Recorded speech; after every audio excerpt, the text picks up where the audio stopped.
Welcome back to Truth Hurts, where we expose corrupt politicians, lying corporate media. I'm Jake Duesenberg, your host, broadcasting live from Roseville, Minnesota, and the belly beast, the liberal zombie apocalypse of Minneapolis and St. Paul. Join me as always, MAGA Jesse. How you doing there, MAGA Jesse? Yeah, I'm doing good. We got a lot of interesting things to be talking about today. Obviously, the news has been heavy on, Melissa Hortman and her husband's murder, the assassination attempts against John Hoffman and his wife, as well as two other legislators in Minnesota. We'll be talking about all of the details surrounding that case, what we know, where we're at on everything. We're also going to hit on the No Kings protest, which took place in St. Paul the day following. I see that we've got Tucker 91, Mary K 21, and Razzle Dazzle's already in the comments section. Nice to see all of you guys. I see, Tucker 91 says, it's crazy that the guy is from my hometown of Sleepy Eye. My mom graduated with his sister. So that's an interesting fact. And yeah, we'll be talking about all of the, some details of the press conferences, the charging documents, and other details that we want to clear up, because there's been a lot of conspiracy theories out there, and, things need to be cleared up. Yeah, we dove into the charging documents, also watched the press conference live yesterday, talked to legislators. I think Thursday we might have a legislator joining us to give that perspective, what it was like for them. Dawson, running the dials, you actually live in Brooklyn Park. You got an alert. What, it was in the middle of the night? When did that come in? It was very early. I can't remember exactly when it was. I was part asleep, but it was just saying, like, if a policeman comes to your door, do not open it. Only open it if there's two of them. Which is a crazy thing to hear, dude, right? Like, I was, the purge is happening. Oh, fantastic. Great. Right. Super exciting stuff. Right. Oh, we have T-Wall. Good afternoon, T-Wall. Welcome, T-Wall. This episode's brought to you by Warren Wessel of Keller Williams Realty. If you're looking to buy a home or sell a home, give Warren a call at 612-419-7453. If you're buying a home, go to the good guys at John Galt Mortgage Company. You can go to johngaltmortgage.com, or you can look them up on Facebook or X, where they got a top-notch meme game. And we're also brought to you by Alpine Cabtree in St. Cloud, Minnesota. Okay, let's get into it. I'll just tell you my story here. We didn't have a show on Thursday. The reason we didn't have a show on Thursday is we drove up to, and by we, I'm talking about my family and another family friends, drove up to the North Shore, one night camping in a state park, because Friday morning we entered the Boundary Waters, and my friend and I are ready to just get off the grid for 2 days. It's about the most my crew is willing to go off the grid. So I come back into civilization on Sunday afternoon thinking Israel and Iran's going to be a problem, which it was. I don't think we'll get to talk about that. Maybe it'll be in the post show today. But thinking that's what all the news stories are going to be. And I open up my phone at 4 o'clock on Sunday, and the first thing I see is John Hoffman was shot. My instant thought was, well, just rare circumstance, right? Nothing crazy, like targeted. And then I see Melissa Hortman was shot dead. And it's like, well, that's just like somebody we were talking about. That's somebody that was the news. What was it? Tuesday was Tuesday was a special session, right? Or Monday? It's Monday. Well, we did a show on Tuesday, so the special session was done. So obviously a big part of that storyline. And I was like, what? That's a crazy thing to see. Like, how's that even possible? And then, of course, a senator and a representative shot. Like, okay, something's going on.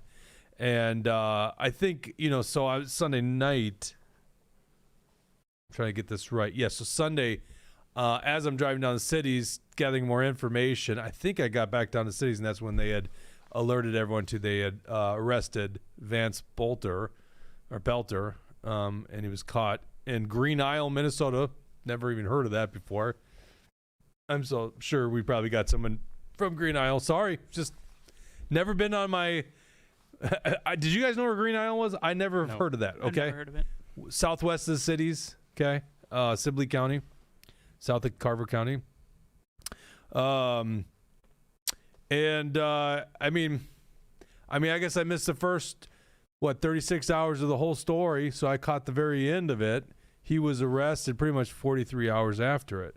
A lot wasn't known going to bed Sunday night. Monday, the details were starting to come in. I agree with you, Jesse. The conspiracies out there, they're abound. Mostly on the right side, some on the left. A lot of misinformation. Okay. Yeah. That also happens in good faith. Things get, like, for one of them is like there was multiple shooters. I'm like, that happens. People don't understand what's going on. It's a chaotic situation. Right. I even see, like, from a perspective like law enforcement, because I see some law enforcement being praised and I see law enforcement being scorned. Like, you guys let them shoot Melissa Hortman. I'm like, I could see from their perspective, and I'll go through this, why maybe they didn't realize what was going on at that moment and they don't want to shoot at another cop. Okay. What we didn't find out until yesterday was it wasn't just Senator Hoffman and Melissa Hortman that were targeted that night. Obviously, a lot of people know that there's way more legislators that were on a supposed list. Alpha News broke a list that they apparently got from a law enforcement league. I don't know if anyone can validate that. It's retyped and still blacked out. Seems really bizarre, okay? I'm not denying that Liz Collins got that from someone in law enforcement. What I'm denying is its accuracy. Right. The list is not known to the public.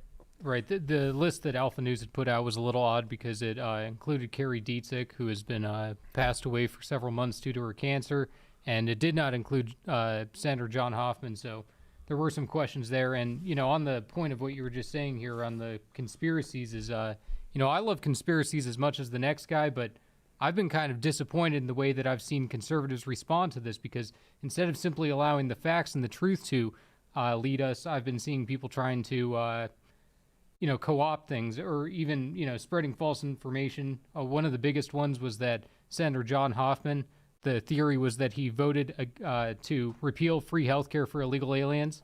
He did not. He was voting with the Democrats on that one. That was one of the major conspiracy theories that was put out there, was that that could have been the motive for this. However, he was not. He and Representative Hortman voted differently on that question, so that rules that out pretty quickly. And, personal and political things aside, these types of things are horrific, and no type of violence is ever justified except in self-defense, which this obviously wasn't. It sounds as if this guy was someone who snapped, maybe mentally snapped. Who knows if he was always this unhinged. It doesn't sound as if he was, based on the personal, the people that knew him. They all seem to speak highly of him. But I've just been seeing a lot of people talking negatively when, this is a horrible situation. These families are going through a lot, and people don't need to be piling onto that with fake news. Yeah, but I mean, I understand. I'm somewhat sympathetic to people that are questioning the narrative. I think when it's political assassinations, you do need to question some of the things that you're seeing. So right. I don't really fault And of course, you that. can't trust everything the government tells you, but you can't distrust everything that's being told to you as well. The information is still incoming, but like I said, that was the big one that people are saying. It's craziness. So. Like I said, people should just let the facts and the truth guide them. I'm trying to find this list. Maybe Liz posted it just on her page. Yeah, there it is. Okay, so let's just quickly look at this. Dawson, I'm going to dump it in the A7. Okay. And this is what's interesting. So, you got Jesse here, who's an expert on what goes on at the Capitol. And it is bizarre. Only Democrats on this list. Go ahead and open that up, Dawson, the left. And I guess, is there a way we could zoom in here? Because it's probably not going to work, is it? If we're looking at the list, it is outdated. It's not the correct. I'm just going to look at it here on mine again. I thought I was see it on the screen. It is very small. So obviously you see it's typed. Oh, you got it. Yep. You can see it's typed. Okay, so the guy didn't type it, right? So best case, someone scribed this. We don't know if it wasn't typed either. There's a link on there, so none of the evidence we've seen. But it everything does was appear in a it was notepad. transcribed, right? Right. And then, so if it was transcribed, then why did you do the addresses and then just black them out again? That's kind of a crazy thing. Anyhow, there are people on this list that aren't even up at the Capitol anymore. And in fact, in the case of let's see here, did we have Dietzich on this list? Is she on this one? Yeah, she's somewhere. I mean, Dietzich isn't even alive anymore. Yeah. So there's a few pages here. So. Oh, they got Mackenzie Scott. I forgot about that. So literally Jeff Bezos. Yeah, Carrie Dietzich listed there. There you go. Okay, so take it for what it's worth. Who knows if this is and in fact they're not even really a hit list because it's like notes, and you can see that in the charging documents. So let's go through this. Let's go through the charging documents because I think a lot of people probably haven't had the time to actually look through this. So Dawson, pull up to A2, and then I'm going to insert some things from the press conference so we can get an accurate idea what's going on. So first of all, Vance Boelter, which I do believe this guy is the actual guy. There's this thing, the alleged person or the suspect. I understand, until he's proven guilty. They do have a confession, a letter. At least this is what the federal prosecutors are alleging. So he's being federally prosecuted, and at the state, federal prosecution will happen first, but he is actually being prosecuted by, Joe Thompson, the prosecutor for Minnesota's district. And the FBI's insisted on this. BCA's assisted on this. And they did a big press conference yesterday. So let's get to the story here. And actually, Dustin, I totally forgot to do this. Let's go ahead and open up a map real quick, just a Google map, so we can kind of give people a perspective. Because certainly, if you're not from Minnesota, it might be interesting to see how this all went down. We're going to start with Champlin. Just zoom out here. We're going to go Northwest Metro. We're going to go up, and we're going to go to Champlin, Minnesota. And without showing you actually the house, that's Brooklyn Park. Let's go to Champlin. We're going to end in Brooklyn Park.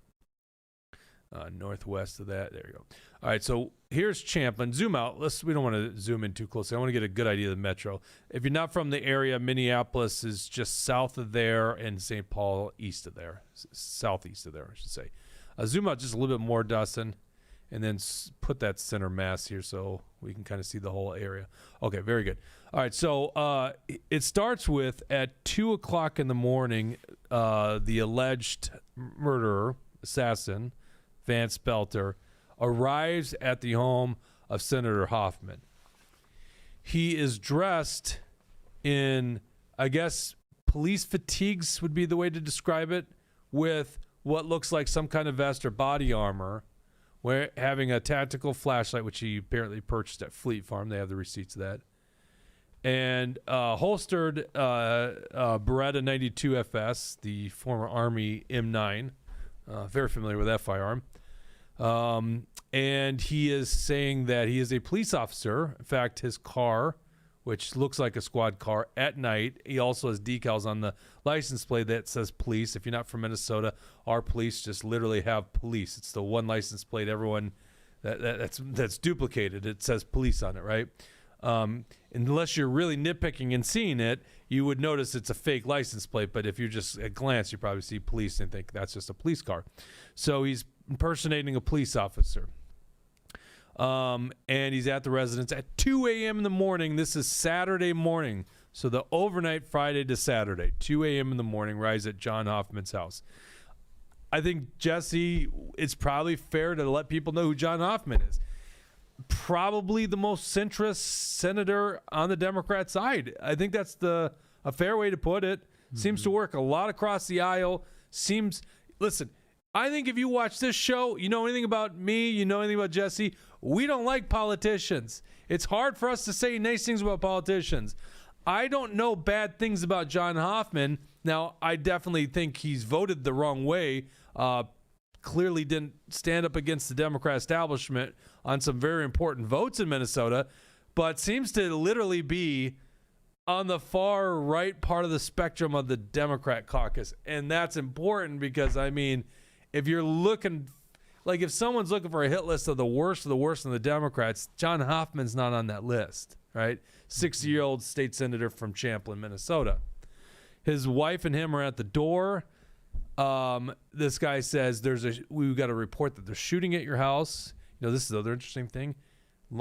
I'm sure of any kind of target, politicians are just more apt to trust authority figures right? The institutions of law enforcement. And so their guard wasn't up. But somewhere in there, apparently, and we do know that John Hoffman's wife, who's recovering right now at a hospital, is actually speaking. So we actually know from firsthand the incident that went down there. Notice that this was off, that this guy was off. He even asked if they had firearms in the house. And he ends up pushing his way into the home. And Dawson, let's scroll down here. We have an image of him. It'll be the first image. And you could see him. And I'm telling you what, and they describe this, federal prosecutors describes this just like basically from a horror movie. I mean, look at that.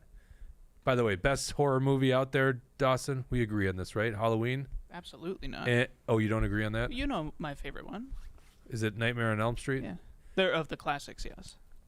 That's good. You know, it's not as good as Halloween. But the Halloween, he's got a mask, right? He does. Very know? Similar to this. Very close. It's what makes it so creepy. Yeah, he's got hair in his mask. So he's got a bald mask. Actually, mask's not too hard to find online. You know, from that, it just looks like a mask to us. You got to remember, this is in the middle of the night. You've been woken up. It's like, but they, I think, got the suspicion something was off. He pushes his way in home. You could see the lights on his fake squad car in the back. Okay. He pushes his way in the house and he shoots John Hoffman 9 times and the wife 8 times. Total of 17 shots.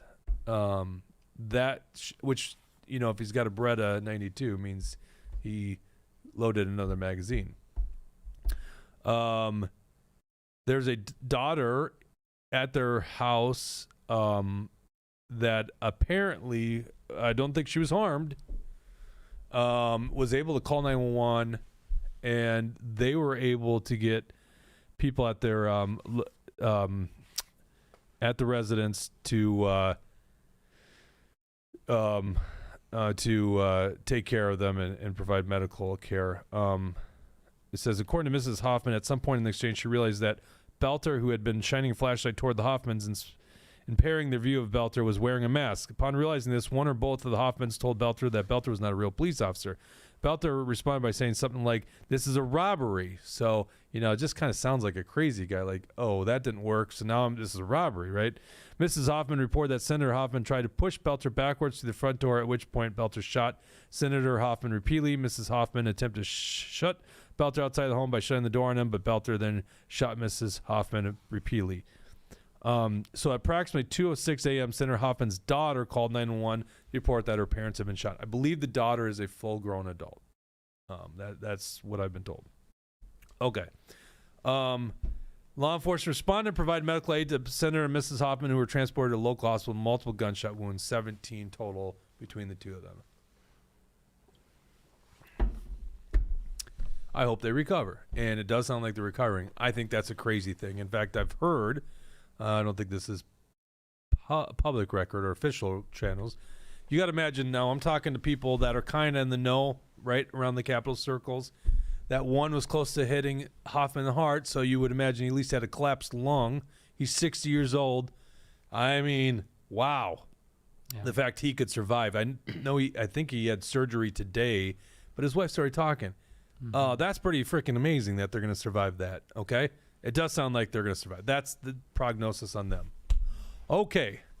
What we learned from this press conference yesterday in the charging documents is he didn't just end up, because this was one of the things, was, well, what did he do for the hour and a half until he arrived at Hortman's house? Well, turns out he visited 2 other legislators in between that, and that's where the story gets crazy. Let's go back to the map. He then takes off, and we're talking about like a little after 2 a.m. in the morning, Circle Champlin. He takes off to Champlin and goes to Maple Grove.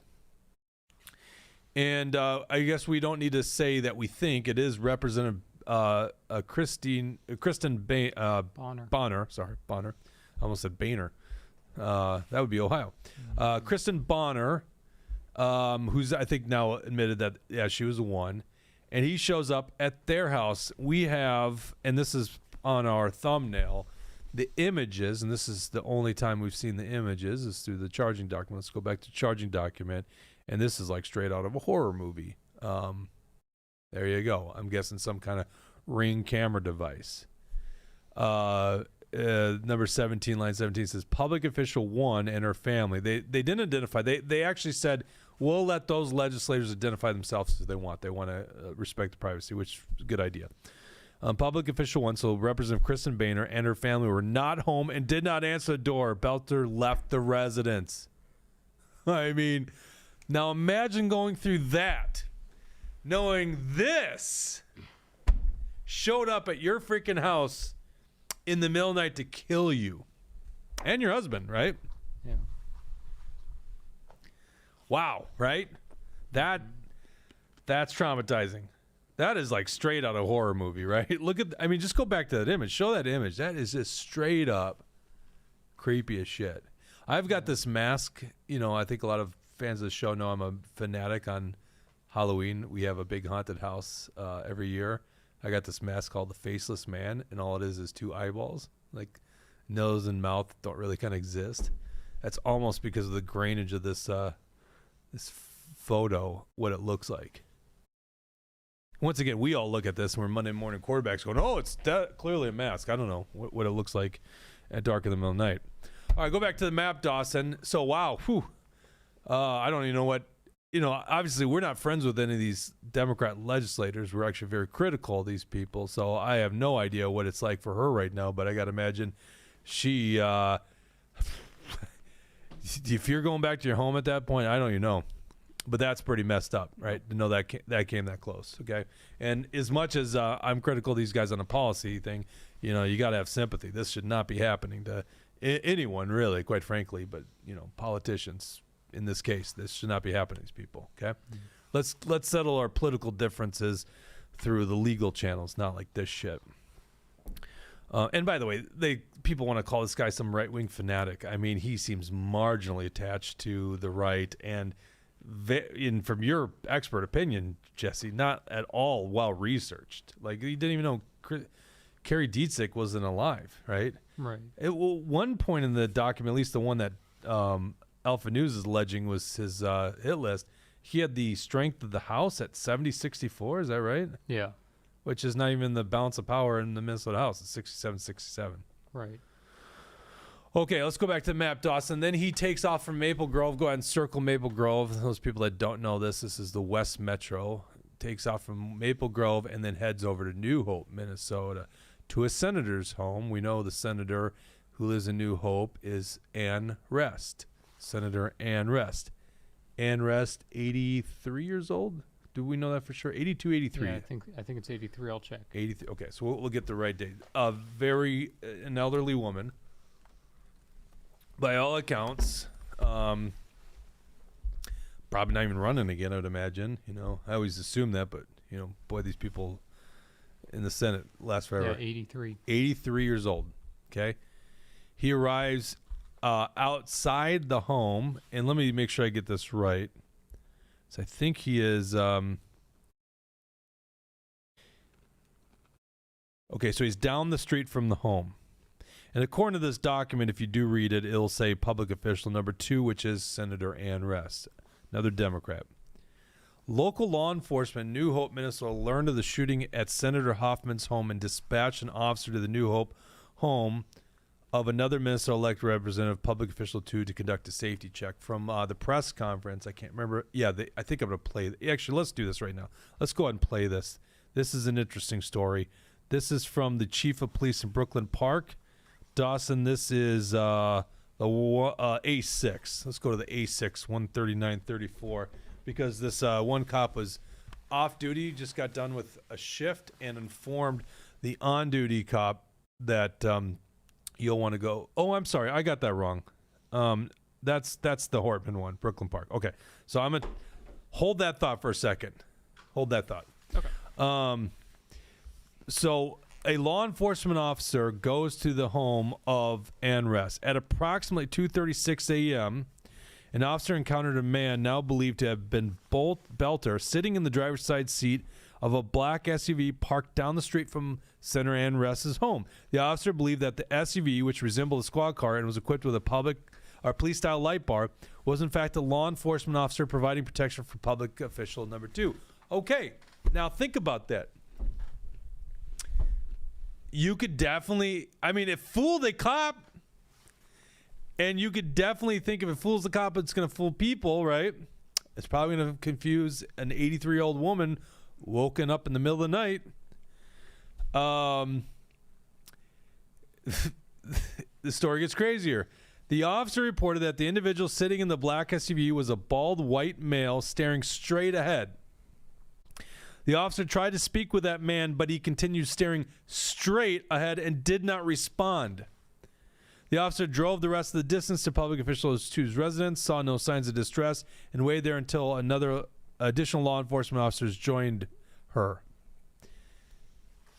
Imagine, I don't know who this officer is. I don't know why I picture a younger woman. I think I'm right on that, but I don't know why, okay?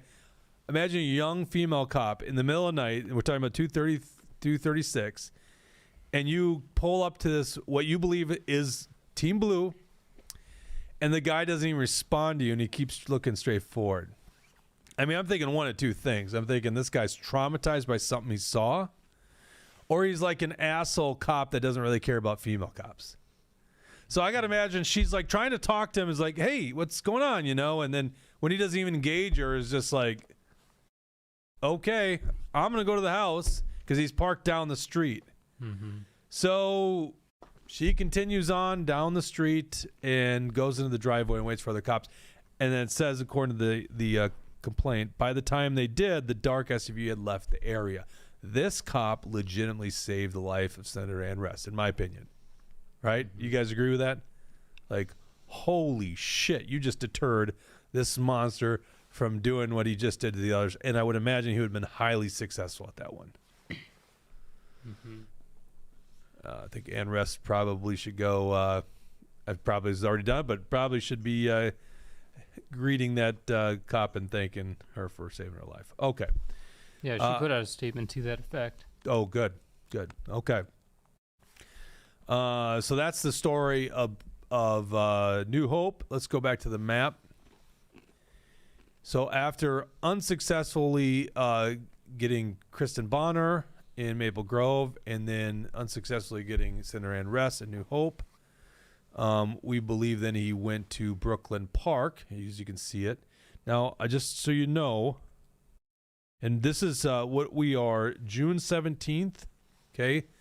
This incident, this assassinations, occurred on, what are we, June? Was it June 14th? Is that right? Let me get the dates correct. Early June 14th. Okay. So I'm saying that right now just in case news comes out, more stuff, because the reason I bring that up is he was at New Hope at 2:36.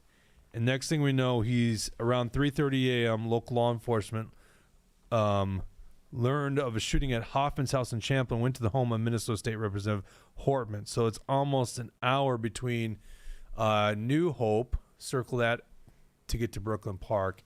That's a matter of under 3 miles away? We're not talking about a big distance here. That's a very, very short distance. Okay, so he... So Brooklyn Park, cop is coming off duty. Here is the this is the A6 Dawson. This is the Brooklyn Park. Let's see, Chief of Police speaking. Oof. Do you have it queued up? I'm about to just. Sorry, it's the 1:39:34 mark. Yep. Just wanted to wrap it back to hoping you can speak to just how pivotal it is that your officers acted proactively, stopping by Hortman's house and likely stopping more victories. Yeah, great question. Just for everybody in the room, question is how important was it that the police officer stopped at Representative Hortman's house, which really foiled this entire plan. It's incredibly important. That started with a sergeant who was actually off duty, was walking out of the building and had heard that there was a shooting in another community at Senator Hoffman's house. Being alert, seen 2 officers in the police department, said, hey, drive by Melissa Hortman's house and just check on the house, would you? And that's essentially what they pulled up and found, that in the drive was the car, and essentially the criminal act was occurring as they pulled up.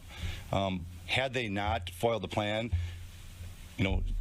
essentially took his vehicle away from him, which involved all his maps, all his names, all his weaponry, I would be very scared what it would look like over the next few hours had we not done that. Okay, so let's stop right there. So obviously, cops unsuccessful at saving the Hortman's life, and I've seen some people critical of it. But let me give you my perspective here, because it's easy to Monday morning quarterback. But the key thing is the fact that they did intervene at that situation. The guy lost his car and then pretty much spoiled the rest of the plot, which seems like there was more to come. So let's go back to the charging documents, Dawson. This is what they encounter outside of Hortman's house. The vehicle parked outside the home. The black SUV resembled a law enforcement squad car. Was equipped with a police lights style lights. Those lights were on and flashing. Sorry, scroll down there, Dawson. Right there. So that's the vehicle at Hortman's house. The SUV's license plate had to be replaced with a fake police license plate. There's the image of it. Now, for you guys in Minnesota, you understand that license plate looks like a regular Minnesota license plate.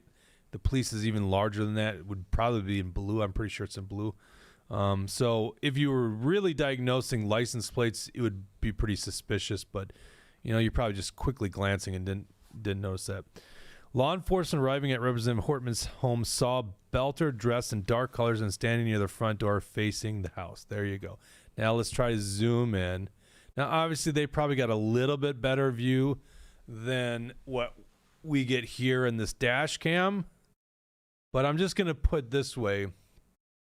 You're arriving at 3:30 in the morning at a residence. Now, you're aware that Senator Hoffman's been shot in Champlin. I don't know if you know that there's a guy that's trying to assassinate every legislator. Once again, like that woman in New Hope, the female cop, you might be thinking this is other law enforcement checking up on the former speaker. Okay? Just playing devil's advocate here, because I know people were critical of the cops here. Obviously, the police chief thought highly of them and definitely spoiled the plot on other potential legislators. All right, let's continue on the story. Moments after their arrival on scene, Boelter fired several gunshots into the house as he moved forward, entering the Hortman's home. It's been alleged that there was a gunfight with these cops. We would like to think that's what should have happened, right? Because then maybe just one of those bullets struck Boelter at that point, and the whole no one ends up dying, right? Because it's actually only confirmed kills are what ends up happening seconds later. But once again, if you're those cops, do you really know that this is the suspect? Do you have knowledge that this guy's wearing a mask, that he's impersonating a police officer, that he's actually you might think this is another cop. It's dark, it's 3:30 in the morning. It's not known. Even when he starts shooting the home, once again, now this is just speculation village here on my part, but even when he starts shooting into the home, is there a threat that shoots at him? You think it's easy to just understand that someone just took it amongst themselves? Maybe they really had a threat. I don't know at that point. Maybe more details come out about that. We got a couple questions sure, here on Rumble. So first, Tucker91 is saying that he thinks that police are now using black plates and with I white think that letters. might be true. Yeah, that might be true. Yep. And then Razzle Dazzle was asking, did they hear of the list by then? So I guess he's asking if they had known about the list. No, the list isn't known because until they get into this vehicle, this Ford Explorer that he has, a 2015, the list isn't known. And then the great question. Terry Time asks, did the female officer in New Hope take note of the license plate? Was that mentioned in the report there? Maybe. No, it's not mentioned in the report. Okay. Maybe, but even if it's like, did that get over to Maple Grove PD, right? Mm-hmm. So, and when you look at that, was it on a dash cam and noticed later? You know what I'm saying? Like, it's just, you have to remember this stuff is happening in real time. It's so easy to be a Monday morning quarterback here. Mm-hmm. So I'm trying to put myself in the perspective of law enforcement officers at 3 a.m, right? Trying to assess the situation.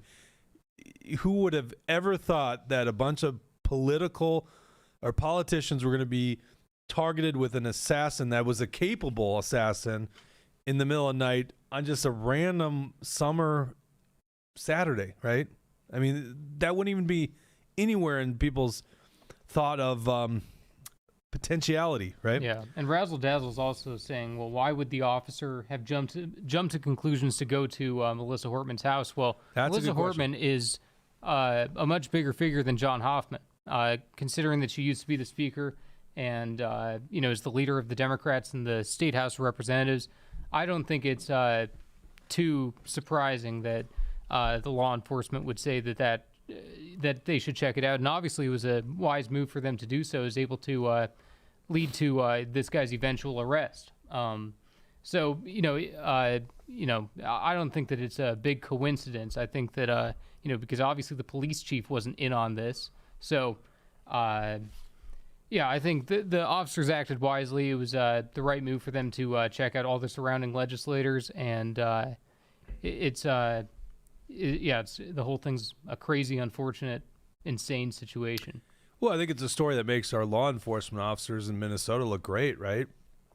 And by the way, the Democrats have been just killing them, like their reputation and everything. They just do everything to belittle this career. And in many regards, the fact that multiple different police departments thought it wise to go check up on legislators and even know where did they know where they lived, or did they have to look it up? I don't know, but that the fact that they put that together off of one. Because I think in New Hope, and they certainly didn't know in Maple Grove at that point, they didn't have a pattern. By the time Hortman happened and Hoffman already happened, then law enforcement all across the state is out there protecting politicians, and we got some stories on that. It doesn't even seem to really track when we were looking at the map there. He wasn't going to the next nearest location, it seemed. It seemed as if he was kind of jumping around the map right. a little bit. So... I guess, it's hard to say what kind of pattern was there when it doesn't look as if there was one. Well, and he was definitely stalking. The one pattern is they're Democrats. That's right. the one thing we know. We don't have any evidence that there were Republicans targeted. Although Republicans, and of course, we'll have a Republican legislator probably on the show on Thursday to discuss what happened in his case. And a point you were making earlier was about if this guy really is politically connected, because it really doesn't seem like it. While he's serving on, the workforce board, the workforce council was appointed by Walz and Mark Dayton, and while he was on the Dakota County, whatever that was, he was on all of these different boards, but it doesn't seem as if he was overly political. The roommate had said in one of these interviews that he was very passionate about abortion in the 90s. And I've seen the videos online. I've seen him preaching in the Congo, but it's basically just a whole lot of empty platitudes, and he's not saying a whole lot in what we would call his sermon, I guess. It is interesting to know, especially since these are would seemingly be politically motivated in some way.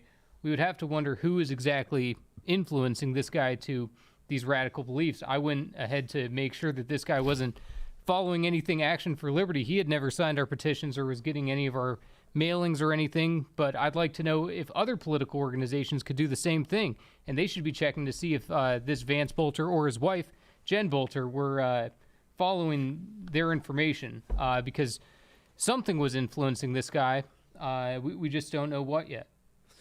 It could just be a crazy guy. I remember that story of the guy that attacked, what's Nancy Pelosi's husband's name? Paul Pelosi? Right? I think that's yeah. right. And they wanted to make this guy out to be a MAGA guy, a big Trump supporter, and he was living in like some commune, like hippie commune in San Francisco, and it's like, oh, that narrative doesn't go well. No, the guy flipped out. Though there were the allegations, even Elon Musk alluded to that perhaps he was a gay male prostitute. Yeah, who knows?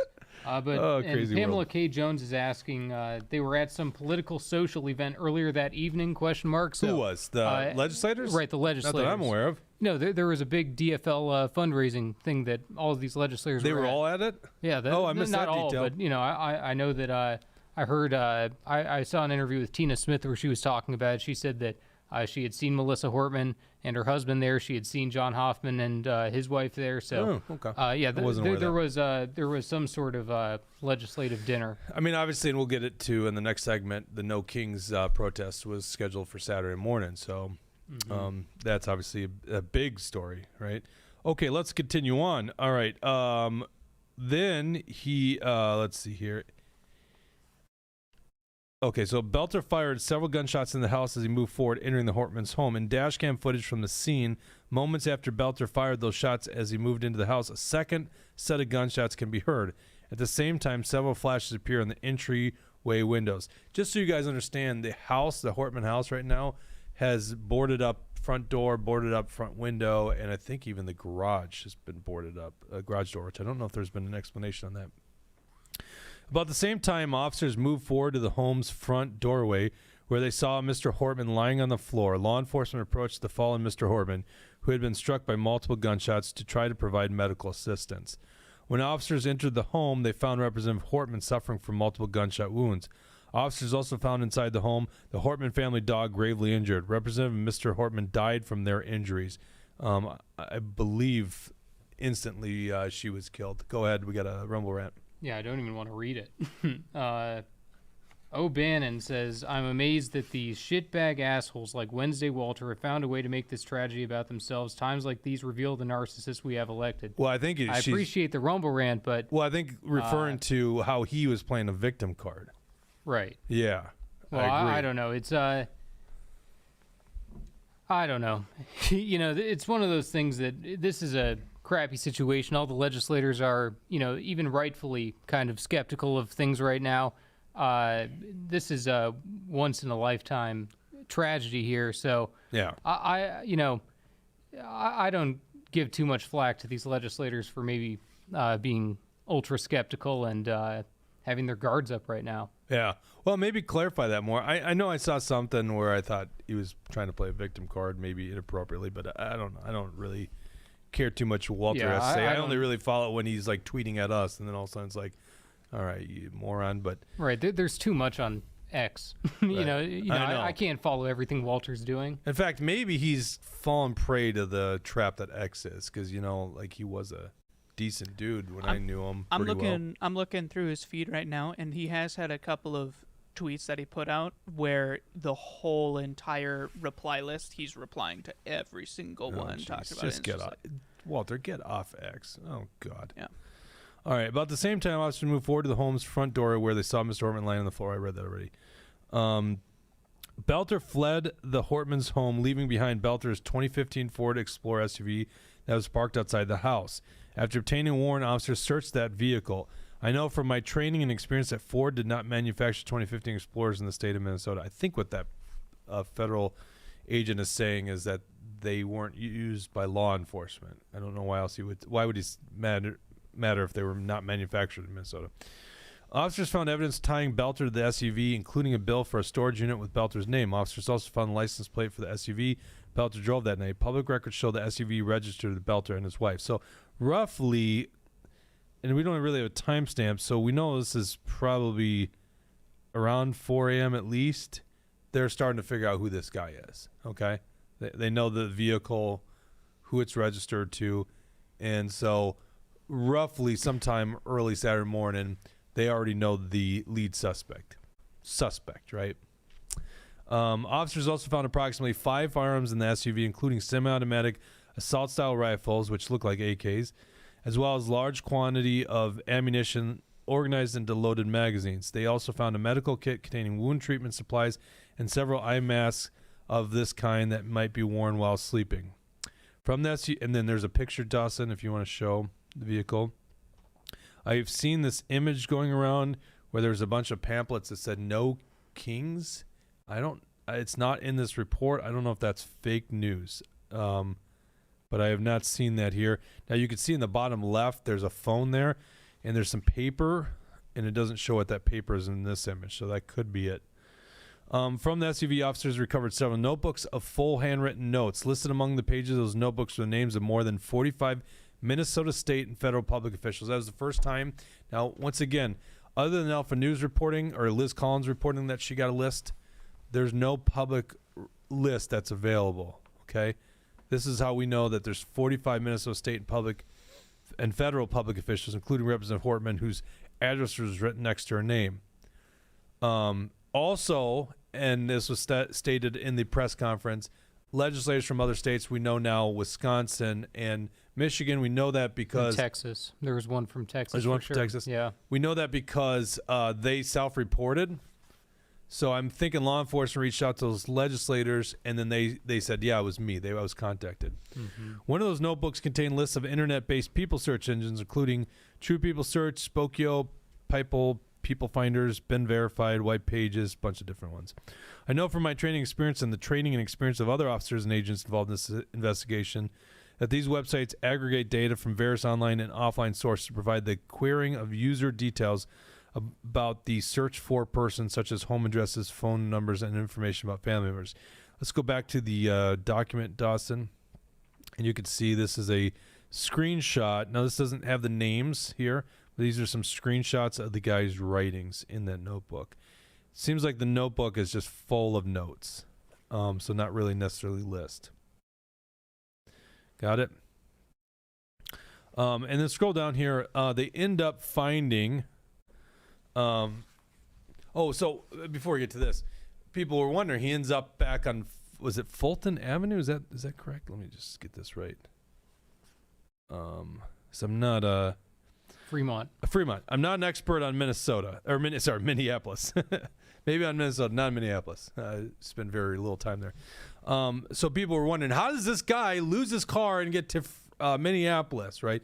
Well, go back to the map, Dawson. Fremont Avenue. You could just type this in. So he's in Brooklyn Park. We're not going to show you where Hortman lives in Brooklyn Park. But just go Fremont Avenue. Let's just take the center of Brooklyn Park. Just assume that we're using rough estimates. And then put directions and just put Brooklyn Park. And you're going to notice from the heart of Brooklyn Park, and that's not where she lives, the heart of Brooklyn Park, we're roughly, 6 miles, right?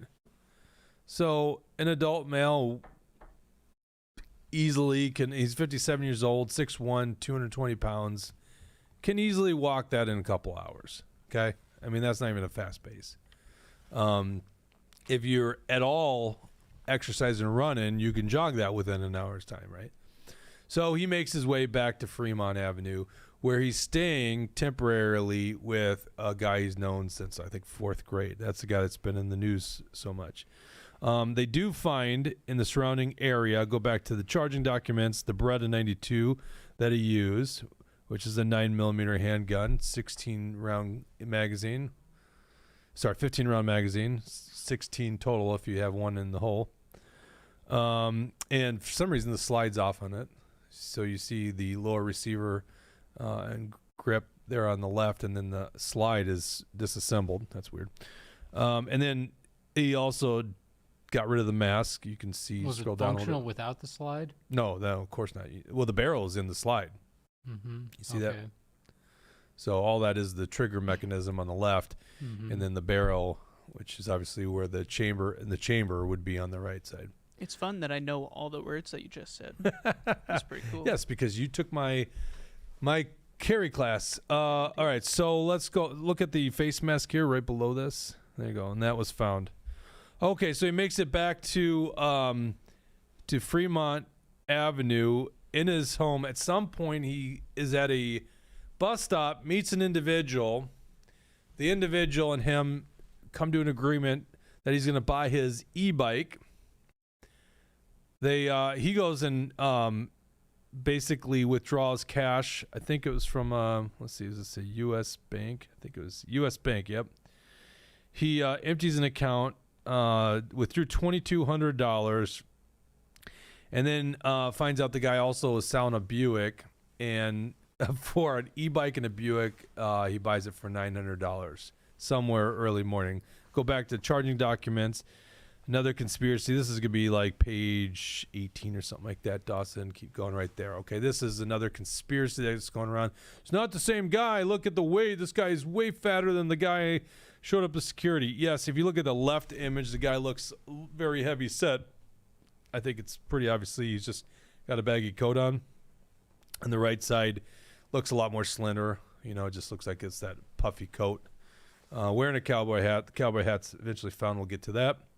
Well, what kind of person sells a e-bike and a Buick? And scroll down to the bottom where it shows the car.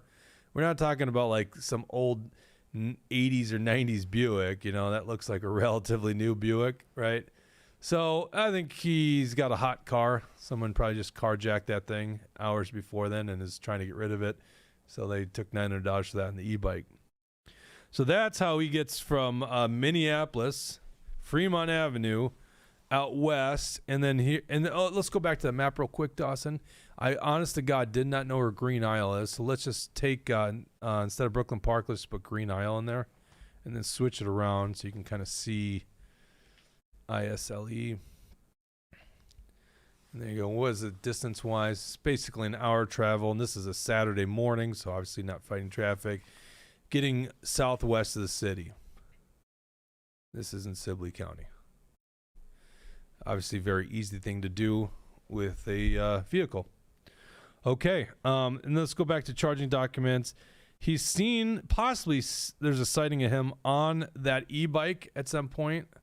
And remember, this is Saturday through Sunday. He is caught Sunday evening. Let me see if I can get the timestamp. At approximately 9:10 p.m. on June 15th, that's Sunday, law enforcement located Boelter in a field in Green Isle, Minnesota, approximately 1 mile from his family residence. Officers took Boelter into custody. All right, now if you look back on the map here, he's in his area. It looks like for evading cops. Nope, go back to the charging documents. There's a map on the charging documents. I think it's above that. Right above. Yeah. For a guy that was evading the massive law enforcement, I think it's been reported as the largest manhunt in Minnesota history. For dodging law enforcement to that degree for 43 hours, he seemed to be very careless at the end. Many public sightings, and then just abandons an e-bike or abandons the Buick with the hat in it. And this also, I think, is of importance. A search of that vehicle uncovered, among other things, what appeared to be the cowboy hat Boelter wore when captured in the U.S. Bank security footage, as well as a handwritten letter directed to the FBI. In that letter, the writer, who claimed his name was Dr. Vance Luther Boelter, admitted to being the shooter at large in Minnesota involved in the two shootings the morning of Saturday, June 15th. In conclusion, this is from Special Agent Terry Getch, United States Department of Justice, FBI. Based on the foregoing, I submit that there is probable cause to believe that in or around June 2025, in the state of District of Minnesota, Vance Luther Boelter committed stalking in violation of 18 U.S. Code 2261A, 2 alpha, use of a firearm to murder during and in relation to stalking, and discharge of a firearm during and in relation to stalking. Okay. He's also been charged right now with second-degree murder, which will probably be upcharge to first degree. I think there's probably going to be plenty of evidence to suggest that this was premeditated. All right, that is where we are at in the story here. Let me see what else we had. I had one other thing from the... Oh, obviously, people are curious about the ideology and the targeting, and this is from the Joe Thompson, the prosecutor, the federal prosecutor. This is A4, Dawson, from his own mouth. I mean, I think most of us would just go, yeah, this guy was against the people that were for abortion. I mean, it seems, assuming that's a correct list that Liz Collins has published, then it would seem like that's what he was targeting, not just Democrats in general, but people that are pro-abortion. Go ahead, play this. Interests that they need to sort through, so I'll let them do that. With respect to the potential motive, let me say this. There's been a lot of press coverage and speculation and discussion of a manifesto. I've seen nothing like a Unabomber-style manifesto in his writings. He had many, many notebooks full of plans, lists of names, surveillance, efforts that he took to surveil and locate the home addresses and family members' relationships with these elected officials. But I have not seen anything involving some sort of political screed or manifesto that would clearly identify what motivated him. Obviously, his primary motive was to go out and murder people. Now, they were all elected officials. They were all Democrats. Beyond that, I think it's just way too speculative for anyone that's reviewed these materials to know and to say what was motivating him in terms of ideology or specific issues. There's a lot of... Were abortion rights supporters? There were some abortion rights supporters, I believe, on the list. But again, there was dozens and dozens and dozens of names on, hundreds of pages of documents that were recovered with his writings on them. Did he confess and give more details after he was apprehended last night? I'm not going to comment on that at this time. Can you talk about Okay, so that is what we know as of Tuesday at 2:00 p.m. I want to cover the No Kings protest and maybe talk a little about Israel. Let's do that in the post show. Let's keep this show to under an hour, just so people that want to get the news from us. And there's a couple last things I want to say sure. on this Vance Boelter thing. One is that, the one possible theory that could still be out there is that he potentially had accomplices, and that's one that definitely needs to be thoroughly investigated, and hopefully if there is any accomplices, then that gets wrapped up quickly by just so law I can insert, enforcement. I have a legislator that has informed me that multiple law enforcement agencies do believe that there is some other person of interest that they are investigating. That doesn't mean that there's another accomplice. It just means they are investigating someone else. And I had also read, I haven't confirmed it yet for myself, so I'll have to look at it, but it sounds, from what I've read, that a state court judge issued a bench warrant for Boelter and a $5 million bail, which is surprising that he would get any kind of bail if that is the case. And then one last thing, another thing that I've been seeing online, Dawson, if we could go to the A10. This is on Legistorm. I've seen this spread around a little bit online because people are saying that his wife, Vance Boelter's wife, Jennifer, worked for Tim Walz. We cannot be sure if this is the same Jennifer Boelter. It sounds as if it's a common enough last name to where it could or could not be the same. But there was someone named Jennifer Boelter who did intern for Tim Walz while he was in Congress from August 23rd, 2010 to December 31st, 2010. But until we can confirm that this is the same Jennifer Boelter, we just can't confirm it until there's some sort of other facts surrounding this. But I have seen that spread online, and I would just say that we don't know for sure either which way yet. Yeah, and I totally forgot that little piece of the puzzle too. Dawson, if we can go to the top of page 15. So law enforcement tracked down Mrs. Boelter, Jennifer, and this was up by, does it say where it was? I want to say it was up in the Mille Lacs area. Mrs. Boelter consented to a law enforcement search of her phone. That search revealed that around 6:18 a.m., Mrs. Boelter and other family members received a group text message from Boelter. In that text, Boelter wrote, among other things, "Dad went to war last night. I don't want to say more because I don't want to implicate anybody."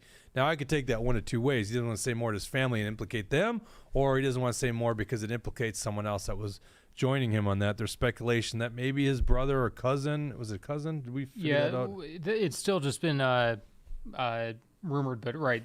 Todd Boelter, who is on the website of his defense security company, people are reporting it as his cousin. So Todd Boelter is his name, and he was also listed on that website. Around the same time, Mrs. Boelter received a text message from Boelter stating, among other things, "Words are not going to explain how sorry I am for this situation. There's going to be some people coming to the house armed and trigger happy, and I don't want you guys around." Mrs. Boelter consented to a search of her car. From the car, law enforcement recovered 2 handguns, approximately $10,000 of cash, and passports for Mrs. Boelter and her children, who were in the car with Miss Boelter at the time. Okay, don't have any evidence she had any knowledge or know anything about it. Don't want to speculate.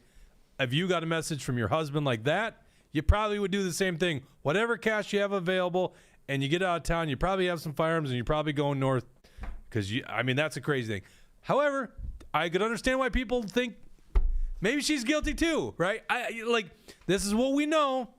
Right. It's odd that they weren't taking into custody for questioning. They were detained. That's how it was initially reported. Right. So they were, but you can't hold people too long unless you have something on them. So, okay,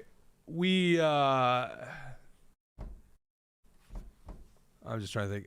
I think we're over an hour, aren't we? Yeah. Just we'll continue going. I was just thinking somebody might be like, "Hey, I really want to get the story, but I want it under an hour." I'm always hyper sensitive to that, but whatever. There's more to say. We'll go to our post show real quickly if you want a little bit more detail, because I don't want to make this show too long. I want it digestible for a lot of people.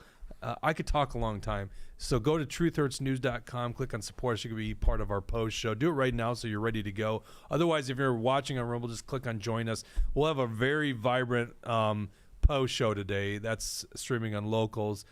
So yeah, please do sign up. Go to truthhurtsnews.com or click on Rumble, join us. Some of us believe that the wife's behavior is strange. Yeah, I mean, I don't think that's crazy.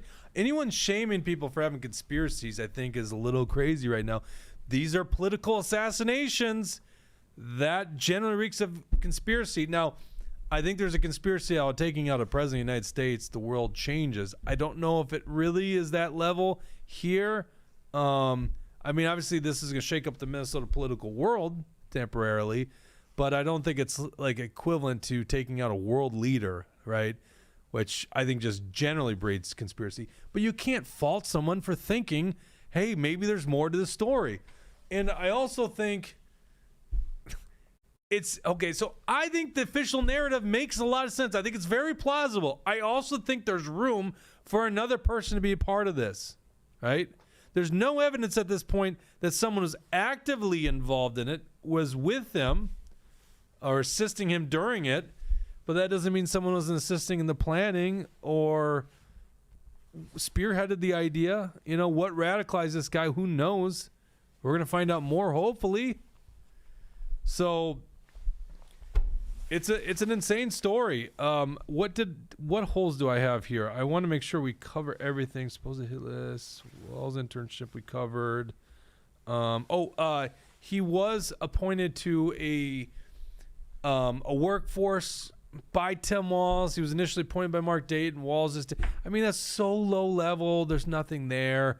I mean, Senator Mike Lee, if I could just for a second go, you posted something so stupid on Twitter, like just take the loss. Like Twice? It was so utterly stupid. Do we have that? Can you just I can pull it. Yeah, pull it up? There's two of the tweets. Yeah, there's two ones. One's like Nightmare on Wall Street, which is so stupid. And then the other one was like, this is what you get for Marxism or something like that. It's like, this doesn't seem to be at all related. That's not helpful at all. And Mike Lee, who I have a ton of respect for, what the hell are you talking about? The idea that this guy's a Democrat, the idea that this guy's a Republican seems strange. It seems like he was so marginally invested in politics, it doesn't even hardly register. Now, his roommate said that he didn't even know that this Vance Boelter followed state politics. There you go. Yeah. Oh, so he voted for Trump. Oh, big shocker. A lot of people vote in presidential elections and don't do anything else in politics. Is this the right one? Yeah, base Mike Lee. Let's see here. How far back does it go? 23 It'd be June 14th or June 15th. Right? He's not MAGA. Okay, what else do we get? He might have deleted them. Yeah, I probably did. Which Yeah, would be Tina smart. Tina Smith confronted him on it. Yeah. A little late, and And it sounds like he faked a phone call so that he didn't have to deal with her at first, and then she hunted him down and confronted him outside of their caucus room, and that he was kind of shocked that someone would call him out. Yeah. there were videos of him just like being asked by reporters, and he wouldn't say anything. So is Right. he sorry? Probably not, but he did delete it, so that's good at least. Jay Lass says everything about this case is fishy. I don't know. Is it fishy? I mean, I think it's very plausible. Something cracked in this guy's head, and he had it out for a bunch of Democrat legislators. It seems, I think that makes sense.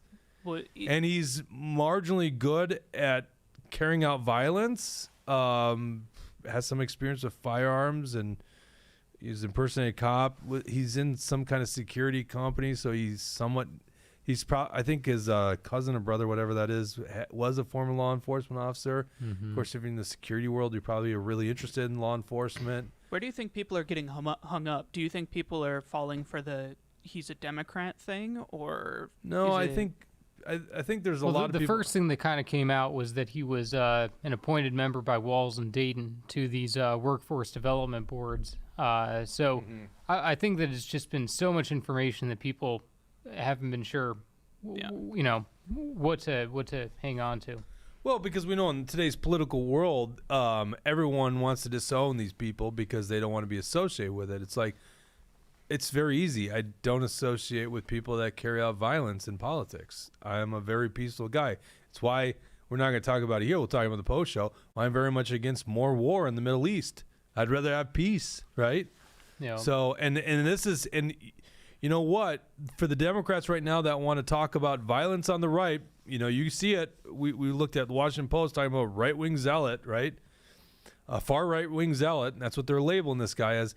Dude, do you want to talk about violence in politics? It's just as bloody. It's more bloody on the left. Let's not get into it. But I've always warned for the people on the right, don't think that it's only left that will be violent. I'm worried about when the right becomes violent. Now, to say that this guy's on the right, marginally, right? I mean, this guy doesn't seem to know much about politics.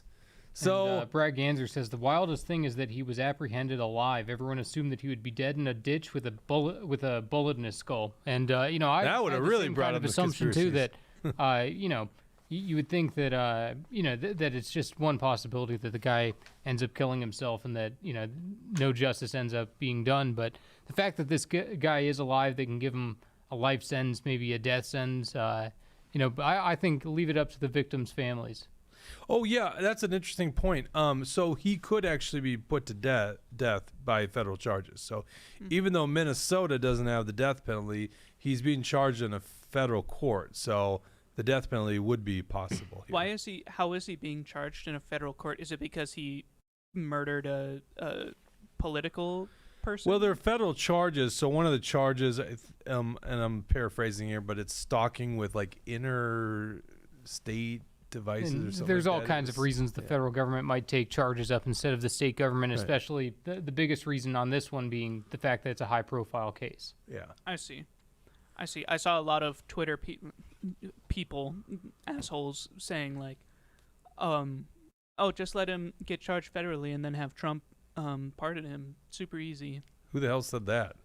I said people. It's probably Russian bots or Yeah, it's whatever like it is. numbskull. Twitter over the weekend over this issue was so bad I had to just step away from it. Well, the nice thing is I was ignorant to that because I was literally off the grid and I probably missed all the initial reactions. So it was bad. I mean, at a certain point, I'm sure they were going after anyone on the right, thinking they're a potential accomplice. And then I think it became very evident this guy was acting on at least his own devices or on that and his like close associate. But like, I don't think it's beyond that. At least nothing seems to be pointing the fingers towards that. So, Right. And he wanted to be important, but instead he's made himself out to be a villain. And especially with, he's made out Melissa Hortman out to be a hero. And same thing with John Hoffman. And, same thing with the other two that were targeted as well.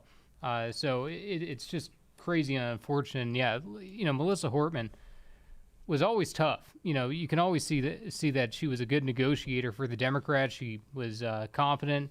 Compared to someone like they/them, Brian Curran, you can definitely see that Melissa Hortman was competent and smart and able to lead the Democrat caucus. And she got Republicans to do what she wanted time after time after time. So yeah, isn't that true? Melissa Hortman was a talented politician. And it's even though we're politically on opposite sides of the field here, it's none of this is ever okay. Yeah, I mean, listen, obviously didn't like her at all. She's, part of the swamp, and voted for like things like transgender surgeries for minors. Terrible things. It just, you can't take violence in your own hands in politics. It takes away from the ability to be effective in politics, because anyone with the right mind is going to be against that, right? And I say that because there is a fraction of the population that's so unhinged. And once again, if we want to stack the right up versus the left, listen, you Democrats don't want to do that, because right now, revealing itself in front of our very own eyes in places like LA, but it happened here in Minnesota, we are watching violence occurring against federal law enforcement agents who are literally carrying out very good raids against bad people, right? and we're watching the left violently attack these individuals, and we've seen violence by the left for quite some time. So we don't want to start comparing that, do we? Let's not pretend the right is the more violent one, okay? But let's also not pretend that doesn't happen on both sides. So we should just all be against that stuff. But like you said, Jesse, let's not pretend like these people were like some great heroes for liberty, because they're very anti-liberty. It just needs to be settled in a legal way. It needs to be settled the political way, and that should not be by violence. And I don't feel any need to really trash Hortman right now, because you can't fight dead people. You know, it's over. You know, I guess it's about her legacy at this point. But this killer determined her legacy, and you know, like I said, she's going to be seen as a hero because of this. And she's got kids, but they're grown adult kids, but still kids, and you got to be sympathetic towards that. What's that done? What happens next? Like, how? What is the procedure for the legislature now? Or? She'll have a. Well, actually, that's a very valid question. Let's put that in the post show, because I do want to talk about that. Because let's talk about the political dynamics. Let's keep the show relatively short for people that want to get the nuts and bolts of what just happened, because I think we got probably one of the better run-throughs of this for people that actually haven't been able to look at the charging documents. Go to truthhurtsnews.com, click on support us. Otherwise, on Rumble, click on join us. We'll talk about that. We'll start on that, and then we'll talk about the No Kings protest. If we got time, we'll talk about Israel on the post show. Support us $8 a month or $88 a year. You get a month off and free locals access.